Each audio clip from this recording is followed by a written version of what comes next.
Čus! A dneska si povieme o Lusitania.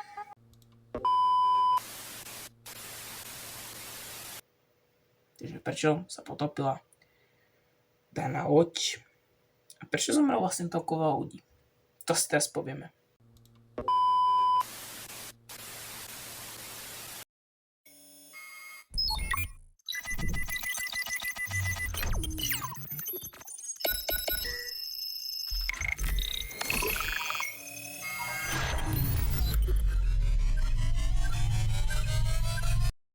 Lusitania. Jedna z menej slávnejších lodí, ale spravila veľa. Prečo?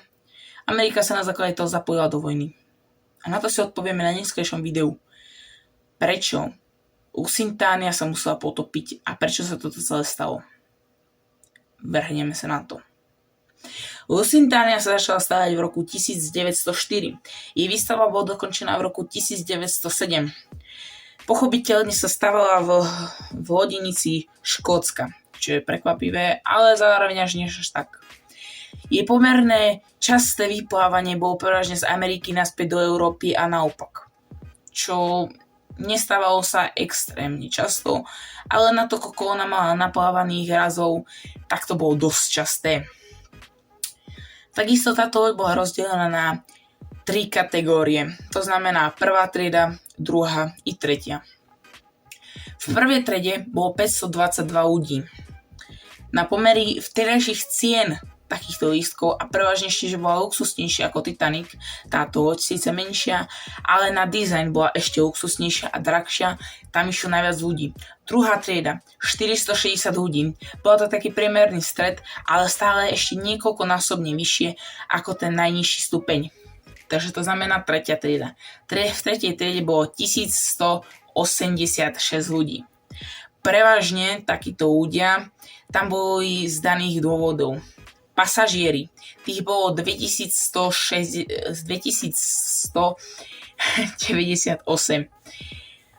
Prevažne táto loď bola viacej komplikovanejšia ako Titanic, takže tu bolo o mnoho viacej ľudí. Prevažne aj pre prvú triedu bola samostatná vyvárareň, ktorá slabo aj vyvárala pre druhú kategóriu.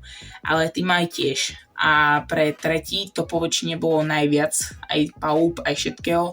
Takže tam pochopiteľne bol najväčší obsah jedla všetkého, ale nie taký kvalitný ako v prvej a druhej triede. Loď takisto dostala aj názov podľa rímskej provincie Lusitania, ktorá je dnes súčasťou Portugalska. Zaujímavosť, Portugalsko sa nachádza pri Španielsku, takže všetci, ktorí chcete navštíviť Španielsko, tak chuďne to chodite navštíviť.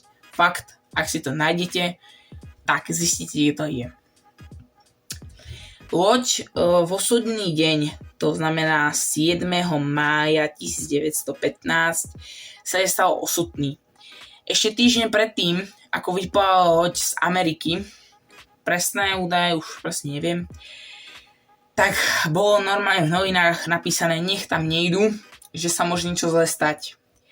A najlepšie na tom bolo, že to samotné Nemecko tieto noviny podporovalo. Ľudia si ale vravili, že to nie je možné a že to sa nestane. Figurov. Loď v daný deň išla a bola strašne silná hmla, vedľa ste videli na krok, takže kapitán dal na zmenenie kurzu, chcel túto hmlu obísť. Na jej nešťastie náhodou natrafili na nemeckú ponorku U-20, čo jej kapitán dal na rozkaz, ešte keď ani loď špic lode nebol v kukátku ponorky, dal na povel vypáliť. Na šťastie toto torpédo nabúralo do časti tzv. Achillovej päty lode. To bolo časť, že táto loď mohla plúť s 3 zapalenými komorami a boli oddelené. Ale keď sa pretrhne tá oddelená časť, lode automaticky pod vodu. Najlepšie bolo, že rovno za toto stenou sa nachádzal obrovitánsky kotol s extrémne veľa vriacou vodou, parí a neviem koľko stupňovej vody. Z prímesov studenej vody sa ale fyzikálny zákon správa tak, že extrémna sila poškodí povyhynakov, tým pádom spraví obrovitánsky tlak. Napojené trubky tým pádom začali vystreľovať na povrch a zobrali so sebou aj uholný prášok, ktorý sa zapálil a začal vybuchovať. Tým, že začal slabo vybuchovať, začala loď horieť, začal dlhý dym. Veľa ľudí si to dokonca všimlo na niektorých lodí, ale nevedeli, čo sa deje, tak to neriešili. Loď po pár minútach, čo bolo 8 minút, sa potopila. Ale ešte predtým kapitán, ktorý rozkazoval, tak na výpovedi povedal, že loď ešte pár minút išla rovno a slabo klesala dole. Kormidlom ešte mohli otočiť a celkovo sa dostať blízko k pobrežiu, čo by zaručilo, že loď by sa možno ani celá nepotopila, ale iba určitá časť, čo je bolo celkovo dobre, ale zároveň aj nedobre. Takže kormidlo bolo seknuté a loď sa medzi tým aj naklonila. Ľavý bok bol úplne skoro pri hladine, pravý bok na rozdiel od ľavej bol zase skoro celý trčiaci na povrchu. Loď bola tým pádom v problémy. Pravá strana na niektoré lode sa dali spustiť, ale popri tom, ako loď išla, bolo prakticky nemožné spustiť lode. Loď, keď sa už zastavila, bolo už dosť neskoro. Na ľavej strane sa to dalo spustiť, aj po záhľade toho, že loď išla. Lebo predsa len je tá šikmá strana a tým pádom sa to dá. Lenže nity trhali lode a kazili ich. Keď sa snažili posadku poslať dole, tak poslali ju nešťastne tak, že bez lode. Loď sa potom zastavila, až kým sa vrtule dostali do vzduchu. Po druhej explózii, tým, že vlastne loď nabral už dostatok vody a tým pádom vrtule už ani tak veľmi nerotovali, prišiel ďalší výbuch. Tým sa šrouby zastavili a i výbuch spôsobil ten druhý. Tým pádom loď začala rýchlejšie klesať k dnu. Zaujímavosť, loď keď sa potápala, tak ani nie v polovici potápania sa dotkla spodku. Zo satelitných snímkov, keby sme sa kúkali, tak normálne ešte vidíme, ako je predok trupu zlomený. Kvôli veľkej ťarche, ako loď išla dole. Ľudia aj popisovali, že keď loď sa potápala, že najprv sa pomaličky potom stopla a začala normálne klesať dole. Ale z ničoho si počuli ránu ako z diela a loď začala klesať už normálne. To znamená predok dole, špic za ním. Takisto ako Titanic, ale zlomila sa vpredu. Loď dneska leží dokonca blízko Anglicka, nebo ich iba 100 metrov pod vodou. Veľa tímov tam chodieva. Slnečné paprsky tam len tak dosiahnu slabé osvetlenie, keď je dobrá a nie je veľmi kalná voda, čo sa raz za dlhú dobu stalo. Inak je tam veľmi silná kalná voda a posledných minút 50 rokov tam svetlo ani nedočiahlo. Človek sa tam je aj v normálnych skafandroch potopiť, je to ale veľmi náročné a veľa ľudí to dokonca nedokáže.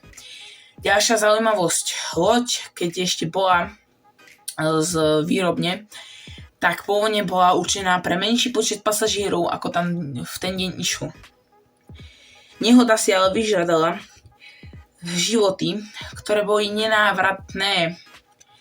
Tým pádom znamená, že pasažieri lode Lusitania ich zomrelo 1198.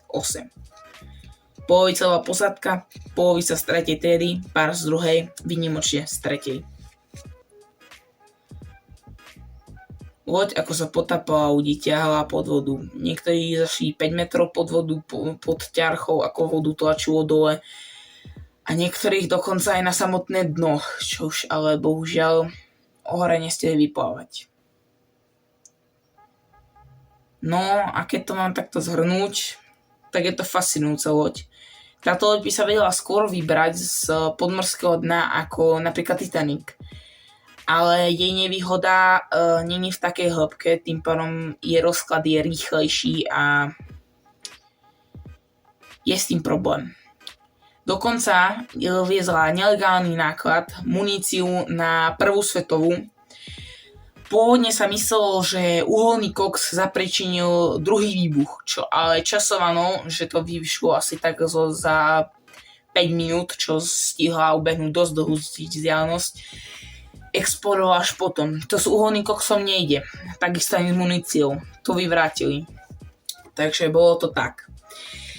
Munícia tam bola a dokonca tam boli aj medené knôty a rôzne medené časti.